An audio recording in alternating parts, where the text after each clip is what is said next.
Hello student, this is Prathamesh and I welcome you all to the Toshib tutorial. आज के lecture में हम लोग अंडरस्टैंड करेंगे सीरियल कम्युनिकेशन का कंसेप्ट जो कि यूज होता है अपने 8051 के माइक्रो कंट्रोलर में। जैसे कि हमने इससे पहले भी बहुत बार बोला है कि there is a concept called as serial communication, या फिर जब हमने इंटरप्ट पढ़ा था वहां पे भी हमने RI एंड TI ये दो बिट्स बोले थे जो सीरियल कम्युनिकेशन के लिए यूज होते हैं। तो इस लेक्चर में जरा डिटेल में अंडरस्टैंड करेंगे कि what is mean by serial communication and अपने 8051 के पास सीरियल कम्युनिकेशन को परफॉर्म करने के लिए कौन से SFRs प्रेजेंट है। So let's get started. Take your notebook, take your pen and give the heading serial communication in 8051। तो यहाँ पे सबसे पहले आपको ये अंडरस्टैंड करना है कि what is mean by communication. Okay, serial तो बाद में देखते हैं कि कम्युनिकेशन का मीनिंग क्या होता है। ओके, देखो डेटा तो जनरेट होता है, आपका एक माइक्रो कंट्रोलर है, उसने कोई डेटा जनरेट किया है। ये डेटा मुझे क्या करना है, अभी ये डेटा मुझे सेंड करना है। फाइन, सेंड करने के लिए मैं कोई ना कोई मीडियम यूज करूंगा। फाइन, एकदम सिंपल एग्जांपल, आपके हाथ में मोबाइल फोन होता है। फाइन, ये मोबाइल फोन में आप कोई भी मैसेज टाइप करते हो, कोई भी मैसेज टाइप कर रहे हो, किसी से बात कर रहे हो, चैटिंग कर रहे हो, इसका मतलब आप टाइप करते हो तो आप डेटा जनरेट करते हो। ये जो डेटा जनरेट होता है वो आपके मोबाइल फोन में ही पहले सबसे पहले स्टोर होता है।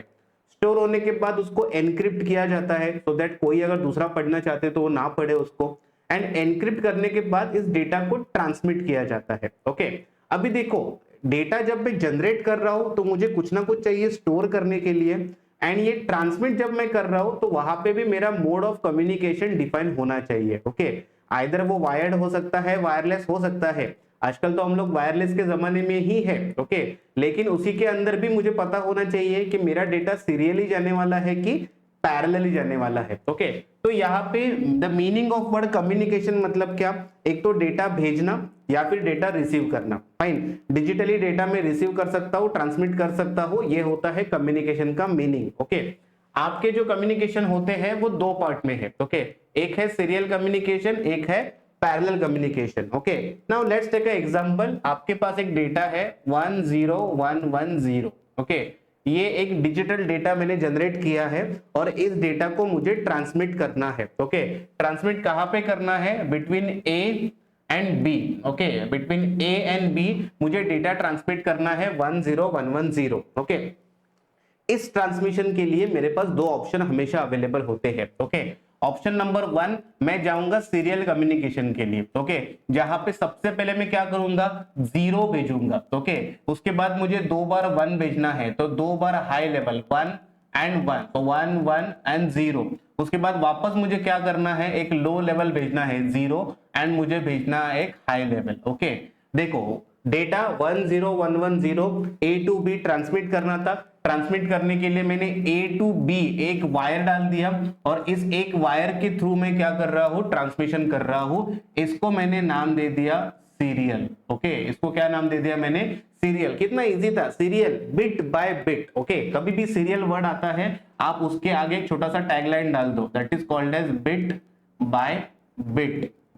ठीक है, ये हो गया आपका सीरियल कम्युनिकेशन। ओके, नाउ उनको ऐसे लगा कि नहीं और कुछ ऑप्शंस है क्या, वापस से ए एंड बी, अभी कितना डेटा है 1 2 3 4 5, तो मैंने क्या किया 1 2 3 4 एंड 5, जितना डेटा उतने वायर्स मैंने यूज कर लिए। ओके, मेरा डेटा क्या है 10110। ओके, तो 0 1 1 0 1 एट टाइप मैंने भेज दिया। ओके, इधर मेरा बिट बाय बिट जा रहा था, मतलब चलो मैंने बोल दिया एक सेकंड पे ये गया, सेकंड पे। ऐसा होता नहीं है प्रैक्टिकली, एक सेकंड के अंदर बहुत बिट जाते हैं। मैं बस एग्जांपल दे रहा हूं आपको। ठीक है, तो एक एक सेकंड करके 1 2 3 4 5 5 बिट जाने के लिए मुझे कितने सेकंड्स लगे, 5 सेकंड लगे।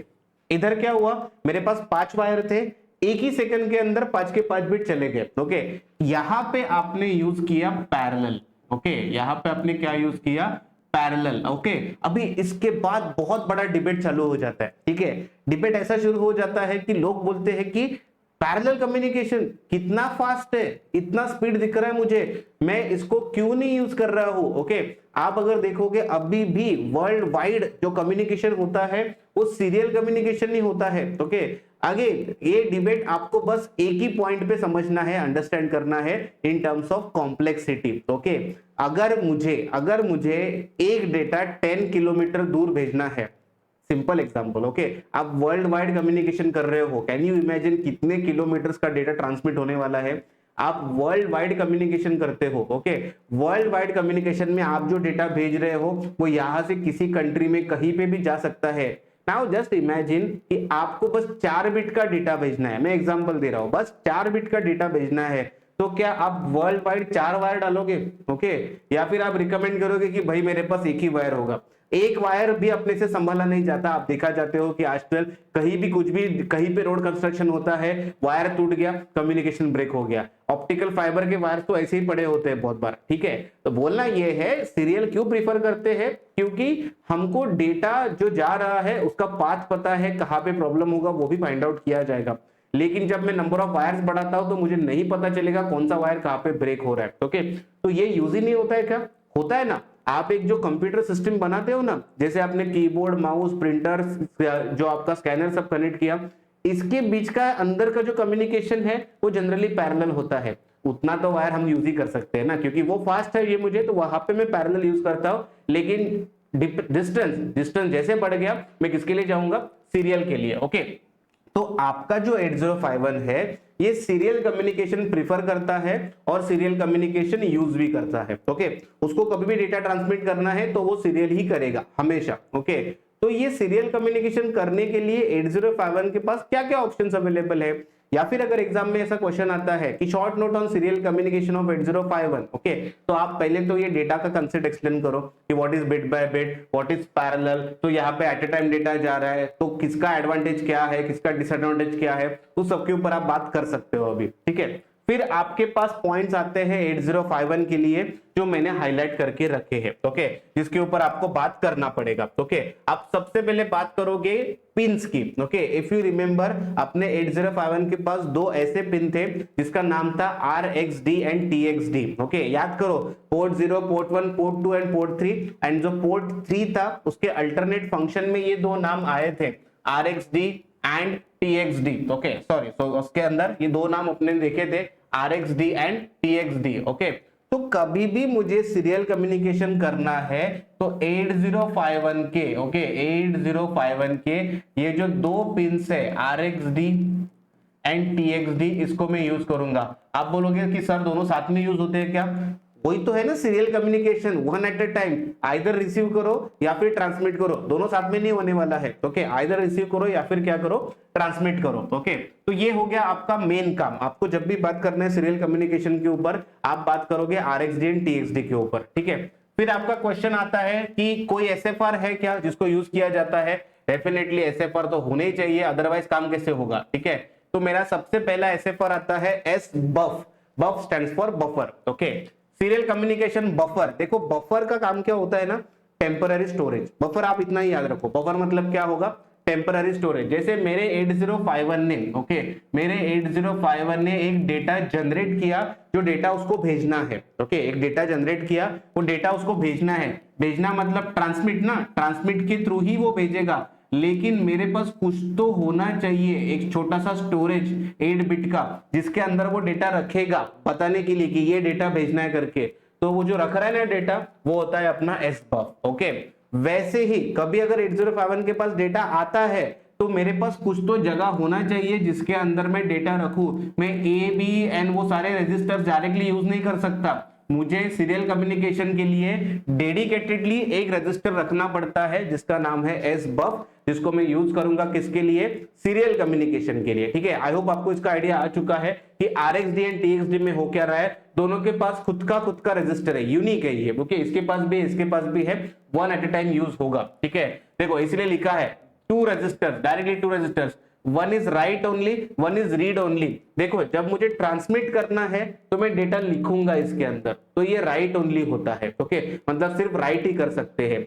जब मुझे रिसीव करना है तो डेटा इधर अंदर आएगा, मेरा 8051 उसको पढ़ेगा, रीड करेगा। तो इसके लिए ये क्या होता है, रीड ओनली होता है। One is write only, one is read only. तो राइट कब, ट्रांसमिट करने के लिए, क्योंकि जनरेट हुआ है तो यहाँ पे जाके लिखेंगे। रीड कब, यहाँ पे डेटा आएगा 8051 उसको क्या करेगा, रीड करेगा, ठीक है। ये सब करने के बाद, ये सब करने के बाद आपको पता रहेगा, आपने टाइमर में भी बोला था कि टाइमर होता है 16 बिट का टाइमर, फिर आपने बोल दिया उसमें मोड 0, मोड 1, मोड 2, मोड 3, कुछ 8 बिट का है, कुछ 13 बिट का है, कुछ ऑटो रिलोड का है। वैसे ही सीरियल कम्युनिकेशन के अंदर अगर मुझे डेटा ट्रांसमिशन कंट्रोल करना है, मुझे कुछ अलग से एन्क्रिप्शन या फिर प्रायोरिटी या फिर हम लोग ऐसा बोल सकते हैं कि इन टर्म्स ऑफ मुझे एरर करेक्शन वगैरह चेक करना है, तो मैं क्या करता हूं, मेरे पास एक स्पेशल रजिस्टर है जिसका नाम होता है एसकॉन। ओके, ये एग्जाम में बहुत बार पूछते हैं एसकॉन, जिसका एड्रेस है 98H। एसबफ एसकॉन कंपेयर नहीं करना है, ये बस स्टोरेज है, इसके पास खुद का दिमाग नहीं है। ओके, मतलब जैसे अपना आईपी, पीकॉन, टीमॉड, टीकॉन, इनका जो दिमाग था उसके अंदर हम लोग कुछ ना कुछ सेट रिसेट करते थे, वैसा एसकॉन नहीं है, सॉरी वैसा एसबफ नहीं है। एसबफ सिर्फ क्या करेगा, स्टोरेज देगा आपको। ओके, लेकिन आपका कम्युनिकेशन कंट्रोल करने के लिए आपके पास कौन है, एसकॉन। ओके, एसकॉन के अंदर बहुत कंसेप्ट है, बहुत डिटेल कंसेप्ट है। ओके, हम बस इंट्रोडक्शन दे रहे हैं, फिलहाल हम लोग क्या कर रहे हैं, ओनली इंट्रोडक्शन दे रहे हैं। नेक्स्ट लेक्चर में हम लोग एसकॉन को ब्रीफ में पढ़ेंगे along with the modes. Okay, तो बोलना ये है, एकदम सिंपल सा कंसेप्ट। देखो, एसकॉन एसएफआर अगर आपको पूछा जाता है, आपको सबसे पहले ये फॉर्मेट ड्रॉ करना पड़ता है 8 बिट का। ओके, तो ये 8 बिट का मैंने एक सिंपल सा फॉर्मेट ड्रॉ किया। ओके, RITI नाम का बिट दिख रहा है, this is RB8, this is TB8, this is REN, SM0, SM1, SM2। Okay, हर एक बिट का खुद का सिग्निफिकेंस है और वो सिग्निफिकेंस हम लोग इसके आगे के लेक्चर में डिटेल में अंडरस्टैंड करेंगे। ओके, फिलहाल बस मुझे आपको इंट्रोडक्शन देना था कि सीरियल कम्युनिकेशन होता क्या है 8051 के पास, एंड ये सीरियल कम्युनिकेशन करते वक्त वो कौन से रजिस्टर्स यूज करता है। ठीक है, तो अपना नेक्स्ट टारगेट क्या है, जो सीरियल कम्युनिकेशन हो रहा है उसको हम लोग कैसे कंट्रोल कर सकते हैं। तो कंट्रोल करने के लिए मेरे पास ये कौन है, एसकॉन है, जिसका फॉर्मेट ड्रॉ करके रखना। नेक्स्ट लेक्चर में हम लोग इसको और डिटेल में पढ़ेंगे। फाइन, तो आई होप आपको सीरियल कम्युनिकेशन ऑफ 8051 इसका डिटेल अंडरस्टैंडिंग हो चुका है कि what is serial communication. I hope आपको ये भी समझा कि what is serial, what is parallel, कौन सा कहां पे प्रीफर किया जाता है। ओके, तो if you want more detail on this course, आपको और कुछ पढ़ना है, जैसे इसके पहले के टॉपिक्स क्या होते हैं जो मैं डिटेल में बोल रहा हूं, इसके बाद के टॉपिक प्रोग्रामिंग एंड ऑल, तो इन सब के लिए बहुत अच्छा सा 8051 का ये जो कोर्स है ये एप्लीकेशन पे अपने अवेलेबल है। Okay, so whenever you are free just check the application Toshib tutorial. Application पे आके MAA micro controller and application, इसका कोर्स चेक कर लेना, यहाँ पे आपको डिटेल में 8051 मिल जाएगा। ओके, सो गाइस वापस मिलेंगे किसी नए लेक्चर में नए कंसेप्ट के साथ। Till then keep learning, keep practicing. Thank you.